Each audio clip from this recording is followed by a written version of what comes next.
上一集我哋就介紹咗一個瑞士百年嘅牌子 Sanlo 啦，成條片個反應咧超出咗我哋預期嘅想象，訂閱嘅人數咧都增加咗唔少。仲未睇嘅朋友咧，記得重溫翻一下啦。上一次介紹嘅話咧，就以軍標款為主啦。咁 Sanlo 好玩嘅地方咧，當然唔止係咁樣啦。令到我哋 Watch Catalog 着迷嘅就係 Sanlo 嘅標款呢，嗰個種類實在多得太過誇張。咁點樣形容呢？就好似呢，從來未見過個牌子可以做啲款咁多咁闊嘅。所以今集呢，亦都另外嚴選咗4個嘅標款，都各有特色嘅。咁之後呢，仲會有多一集介紹嘅。記得訂閱咗之後呢，就唔會 miss 咗咁精彩嘅內容啦。Sanlo 咧喺上一年2022年呢先至啱啱100歲嘅啫，咁到依家呢都仲係一個獨立嘅家族生意，冇一個大財團嘅限制啦，可以自由自在隨心所欲，受惠嘅梗係我哋嘅標迷啦。上一集介紹嘅4隻都夠晒玩嘢啦，咁今集嘅呢4隻嗱，你自己又睇一睇啦，斯文款又有，復古風又有，玩味嘅 Apple Watch 又有 ，Regulator 都有。好難想象到一個咧相對咁細嘅牌子咧，竟然可以做到咁闊嘅一個設計，咁多嘅款式。嗱，先介紹一隻呢款呢網民投票反應最高嘅一隻。如果熟悉設計嘅話呢，都唔難講得出呢一個呢其實係嚟自於一個40年代嘅一個設計風格。某個日本嘅知名牌子呢都好中意參照呢一個年代嘅。咁係邊一個日本嘅知名牌子呢？可以睇翻我哋個 channel 啦，揾翻呢個答案噶啦。咁一開始呢，識得呢個牌子嘅時候呢，都或多或少留意咗呢一隻噶啦。咁代理呢都好有心咁樣啦，馬上安排咗呢一隻做一個拍攝，攞到上手嘅感覺呢，就比想象中厚咗啲。畢竟咧呢一種嘅設計風格呢，感覺應該要薄身一啲噶嘛，始終係一個 Jazz Watch 嘅味道啦。不過呢種40年代呢，老實講就真係唔係話太多牌子會推出40mm 嘅標徑啦，就唔算太過大隻。有一個透背咧，欣賞翻呢個 Uninas 6428嘅一個手動上鏈機芯。咁其實 Uninas 咧早已經俾 ETA 收購咗噶啦，咁所以咧到今時今日咧，有啲人咧索性叫佢做 ETA 嘅啫。佈局同個 spec 上面咧都非常接近啲6498，即係一個縮細版咁嘅感覺啦。本身呢隻錶嘅定價咧都唔使7000蚊港幣，咁所以你話折完之後咧，嗰個性價比咧其實就非常之高嘅。咁我哋成日有時講笑咁講啦。就算你要分開去買一啲零件啦，買個機芯啊，買個殼啊，自己再砌翻一隻錶出嚟呢，其實分鐘個價錢呢都可能差唔多嘅。咁而 Sanlo 好玩嘅地方呢，就係好多嘅手上鏈嘅錶款嘅，就好似今集咁呢，已經有3隻嘅手上鏈噶啦。另一隻嘅話呢，識得設計嘅朋友呢，應該都可以一講就講得出呢個係德國 Bauhaus 嘅一個風格嘅。咁而識錶嘅朋友呢，可能第一個反應就會覺得都幾似 Lumos 呢個牌子添嘅。咁老實講呢，其實就有啲似嘅。咁但係 Lumos 嗰個價錢，老實講就有點兒，就大家估下啦。咁呢隻呢，就先講個機芯先啦，或者手上鏈 Persil 7001嘅一個機芯，之仲可以叫做 Persil 7001呢嘅機芯呢，即係代表好古舊嘅一個 New Old Stock 啦。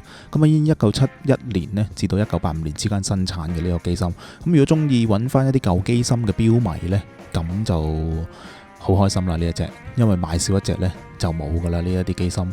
Persil 嘅同樣呢，都係之前已經俾 ETA 收購咗噶啦，咁到依家呢 ETA 其實仲有繼續生產呢個7001嘅機芯，咁當然叫咗做 ETA 7001啦。有趣嘅地方就係呢 Louis Vuitton 好出名嘅 Regulator 款呢，大部分呢其實都係自動款嚟嘅，咁但係偏偏呢一個嘅特別版呢 Crossover 版呢，就用上咗呢一個7001嘅機芯添。咁另外呢，德國牌子 Stowa 呢，都有啲錶款用上咗呢一個舊式嘅機芯嘅。咁你可能會擔心啦，舊式嘅機芯呢，保養方面係點嘅呢？咁但係可以放心嘅，香港行貨嘅 Sanlo 呢，代理都會提供翻2年嘅保養嘅。咁睇翻隻錶啦，非常之有格調嘅一個斯文嘅錶款，成個定價呢，先至係講緊港幣7280蚊。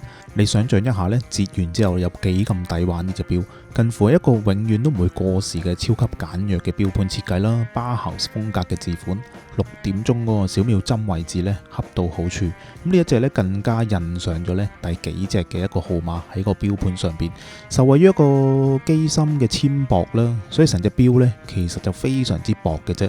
咁點解會介紹呢一隻呢？其實自己呢都幾中意 Lumos 嗰個設計風格嘅，咁但係奈何呢嗰個牌子呢已經去到呢2萬蚊咁嘅價位咯。咁雖然呢 Lumos 有自家機芯嘅一個能力咯，咁但係呢老實講係咪人人覺得值得俾呢個錢呢？或者有啲人中意呢一個款，咁所以呢 Sennel 呢一隻呢都算係一個好相宜嘅選擇。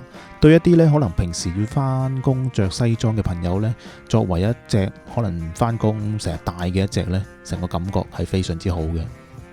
嗱，咁第3隻啦，又係另類嘅玩嘢。咁到底呢 Sennel 可以有幾多變化嘅一啲標款呢？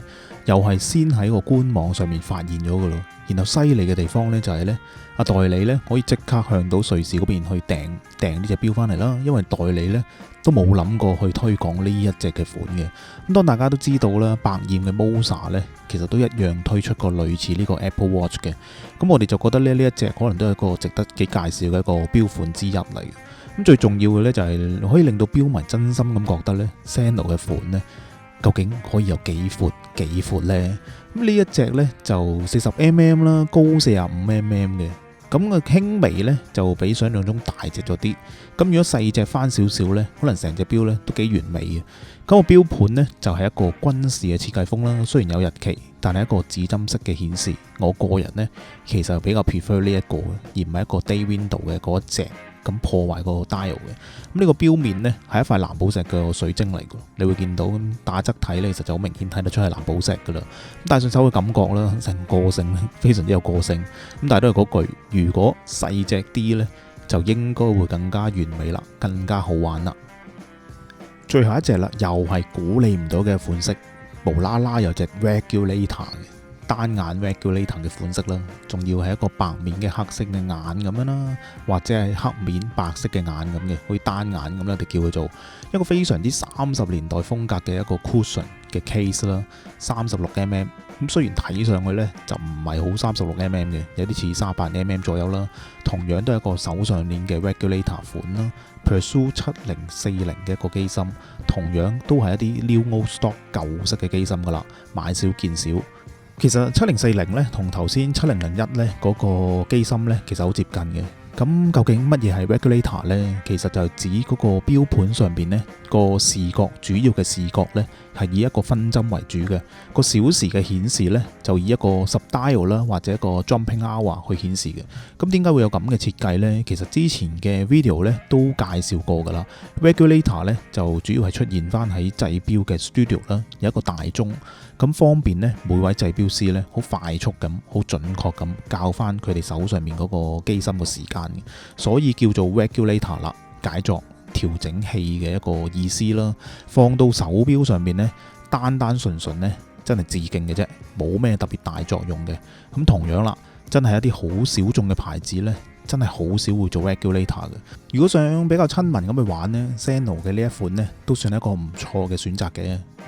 不過都有個地方要批評一下啦，好似上一集咁，就係普遍嘅錶款個皮帶嘅設計呢，都有啲好似唔係幾討好咁。不過好彩都係個小問題啦，可以考慮我哋自家嘅錶帶牌子 Keikan & Company。